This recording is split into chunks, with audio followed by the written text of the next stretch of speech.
안녕하십니까. 2023년 12월 4일 최병무 팩트 시작하겠습니다. 요새 민주당의 이낙연 전 대표가 연일 기자회견을 통해서 이재명 대표를 공격하고 있죠.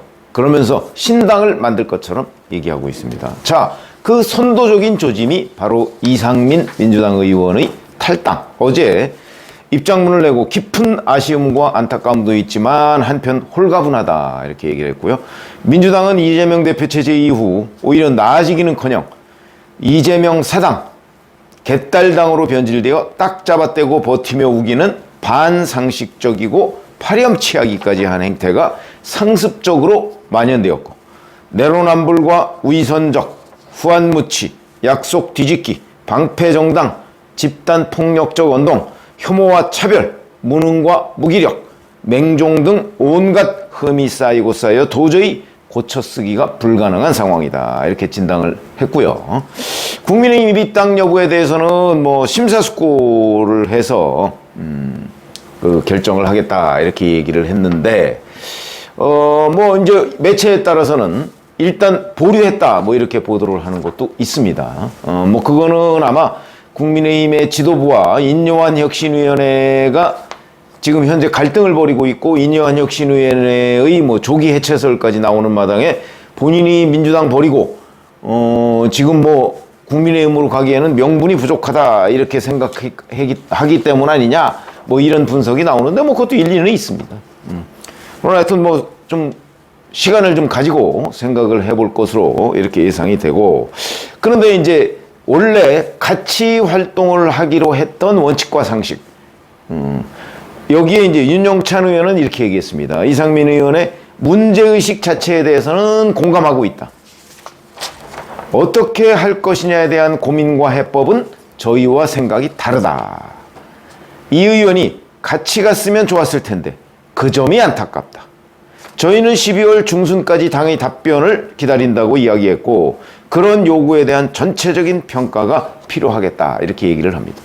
자, 그러면 원칙과 상식이라는 곳 뭐 4명밖에 안 됩니다. 거기 이상민 의원하고 이렇게 방식과 시점이 다르게 된 이유, 결정적인 거는 민주당을 탈당하느냐 아니면 민주당에서 무슨 개혁을 좀 요구하면서 지도부의 답변을 기다리고 그 이후에 뭐 이런저런 행동을 결정하느냐, 별 차이가 없는 것 같죠?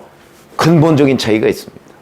이상민 의원은 이 당은 고쳤을 수 없는 정당이라고 보고 있는 거고, 원칙과 상식은 고쳤을 수 있다는 정당으로 보는 겁니다. 이게 얼마나 큰 차이입니까?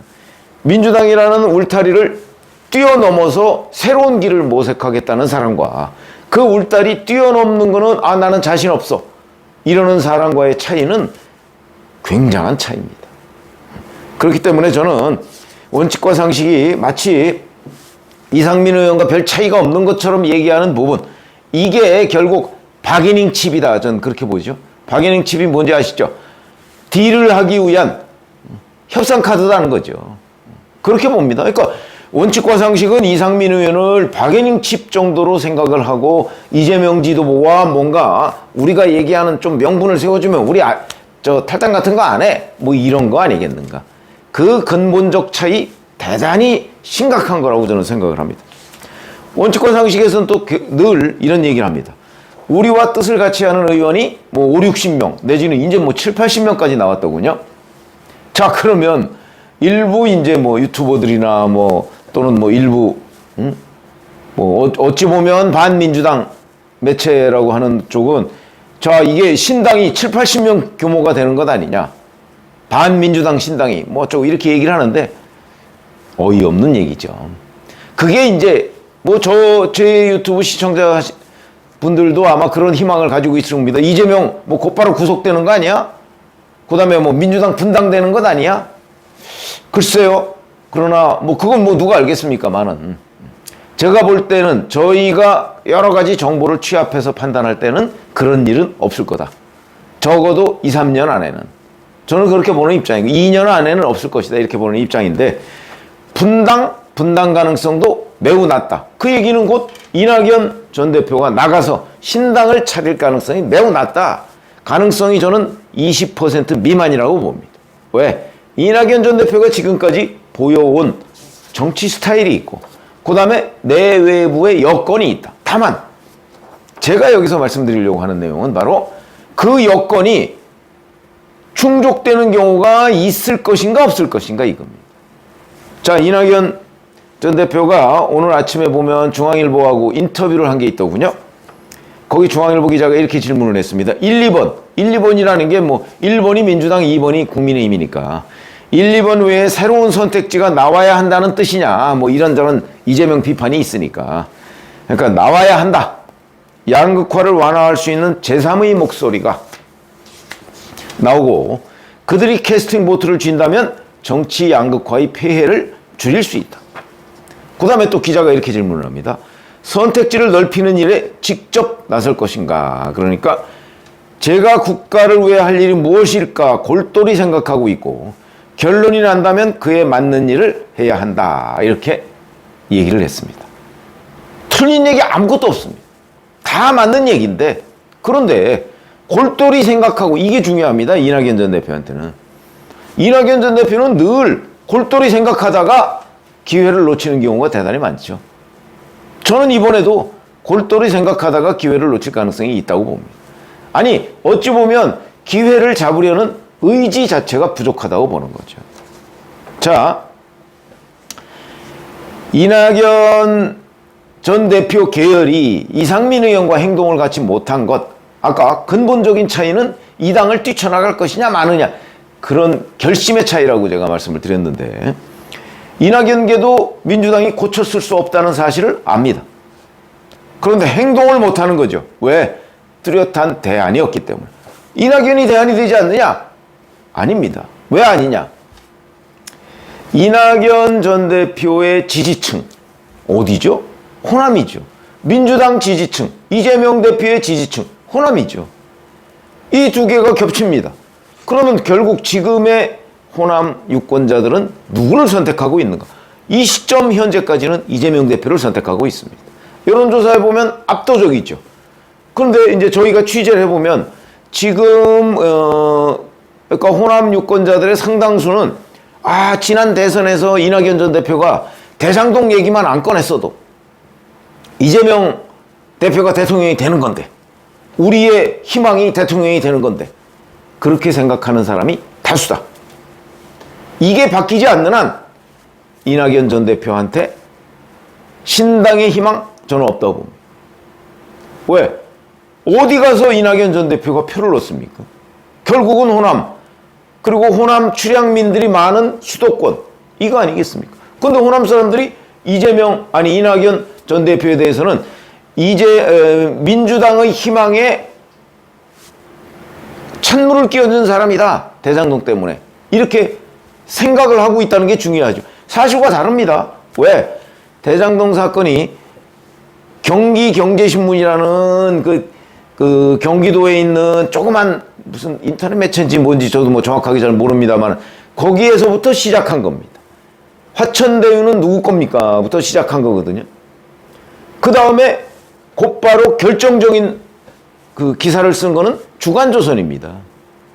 주간조선에서 자 이게 배임과 연결되어 있을 가능성이 있다. 이재명 당시 성남시장의 중점적으로. 근데 굉장히 기사가 어렵고 디테일 아주 취재를 너무 많이 해서 이게 기자는 취재를 너무 많이 해도 독자가 알아듣기 어렵습니다. 제가 사실은 그때 기억이 나는 게 그래서 저는 무슨 말인지 이해를 했습니다. 그 기사를. 근데 보통의 독자들은 이해를 못할 것 같아서 제가 그거를 아주 쉽게 유튜브를 한 적이 있습니다.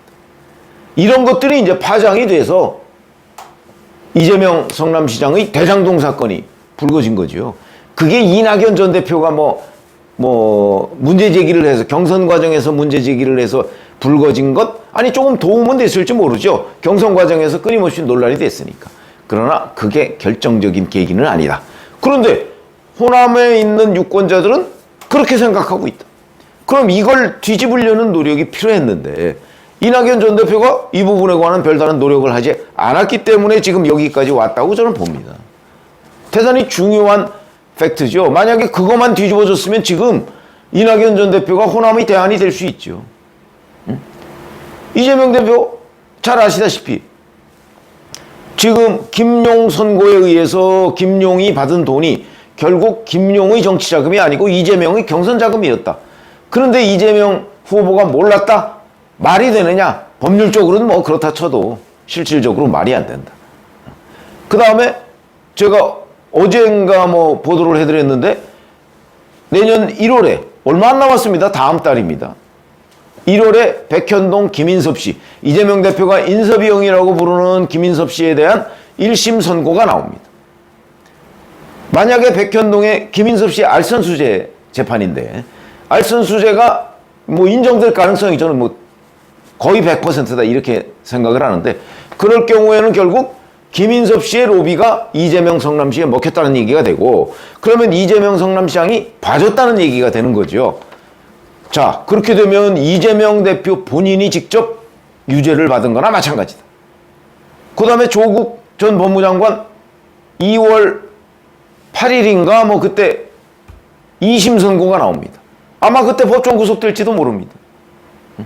왜냐하면 사실심으로는 끝나는 거니까. 자, 이런 거를 볼 때 이재명 대표가 이런 여러 가지 악재를 딛고 총선까지 과연 지휘를 할 수 있을 것인가. 본인은 뭐 지휘를 하려고 하겠지만 결국은 이낙연 전 대표나 이런 공세에 낙마하는 것 아니냐 뭐 이런 이제 유추가 가능하죠. 그러나 저는 그렇게 보지 않습니다. 그 낙마할 사람이 아닙니다. 끝까지 쥐고 민주당이 망하더라도 그럼 이거를 바꿀 수 있는 거는 결국 호남의 유권자들이죠. 호남의 유권자들이 2월쯤에 가서 야 이대로 가면 국민의힘 과반이 아니고 국민의힘 3분의 2 주겠다. 잘못하면 선장을 바꿔야 되겠다. 그래서 이재명에 대한 지지를 철회하면서 민주당에 대한 지지는 여전하고 이재명에 대한 지지를 철회하면서 대안의 눈길을 그러면 그 대안으로는 뭐 김부겸 전 총리나 이낙연 전 총리 충분히 가능하죠. 저는 지금 이낙연 전 대표가 얘기하는 제3지대 신당 이게 민주당 내에서의 일종의 궁정 쿠데타가 일어나기를 바라는 거라고 생각을 합니다.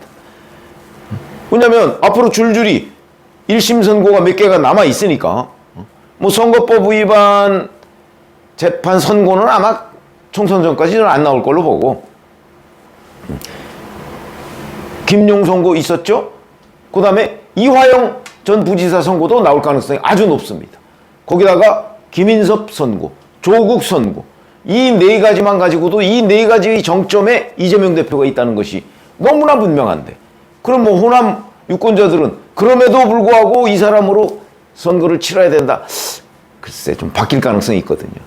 저는 지금 이낙연 전 대표나 아니면 김부겸 전 총리도 뭐 몸을 좀 풀고 있는 것으로 보이는데 그런 현상이 나가서 신당을 만들겠다는 것이 아니고 이 당 안에서 이재명 대표에 대한 부정적 기류, 특히 호남의 부정적 기류가 확산될 경우에 대비한 포석이다. 이렇게 보는 거죠. 그렇기 때문에 이낙연 신당 저는 안 나올 걸로 보고 민주당 안에서 이재명 대표의 낙마에 대비한 몸풀기다. 저 이렇게 봅니다. 나중에 어떤 게 더 가능성이 있는지 어느 방향으로 흘러가는지 한번 보시죠. 저는 뭐 이낙연 전 대표 왜 그러냐면 이낙연 전 대표가 나가서 지금 민주당과 별개로 신당을 차려서 당선시킬 수 있는 곳이 없습니다. 아마 겨우 본인 정도 뭐 한평영광에 나가면 당선될 수 있을까? 다른 사람을 당선시킬 여력이 없습니다. 민주당 후보 별도로 있고 이낙연 신당 후보 있고 그 상태에서는 당선시킬 곳이 없기 때문에 아마 이낙연 전 대표가 말은 이렇게 하지만 신당을 만들 가능성은 저는 별로 없고 당에서 이재명 대표의 조기 낙마라는 게 이제 대표직에서 물러나거나 아니면 이낙연 전 대표를 뭐 선대위원장으로 또는 김부겸 전 총리를 선대위원장으로 하는 일, 뭐 아마 이런 것들을 기대하고 있지 않을까. 저는 그렇게 판단이 되는데 이건 뭐 분석의 차원이니까 한번 지켜보시죠. 고맙습니다.